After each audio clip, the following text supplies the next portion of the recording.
J'ai vécu une expérience récemment et je voudrais tellement la partager avec toi parce que ça a ouvert mon esprit sur quelque chose que je banalisais. Ma sœur m'a offert un cadeau et il faut dire que je suis une jeune femme assez indépendante qui a appris son indépendance très tôt et j'ai appris à m'offrir des choses moi-même. Donc je n'attendais pas forcément de cadeaux euh, de tel ou de tel, mais je me suis rendu compte que ça m'aurait fait plaisir.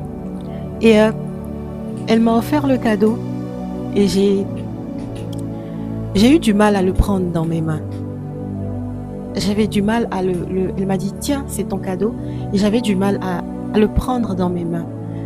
Et je me suis rendu compte que c'est la même chose qui nous arrive quand Jésus rentre dans notre vie et il nous fait comprendre que on n'est pas obligé de se prendre la tête. On peut juste se laisser aller et ressentir juste de l'amour. On n'est pas obligé d'être dur, on n'est pas obligé d'encaisser la vie. Mais des fois, c'est difficile en tant qu'homme, en tant que femme, d'admettre que Jésus est là et il gère tout.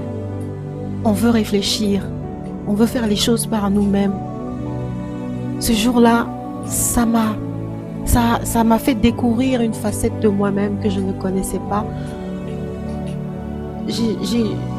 J'ai aimé le cadeau qu'elle m'a fait et en même temps, je n'arrivais pas à le prendre parce que je me demandais, est-ce que je suis digne du cadeau qu'elle me fait?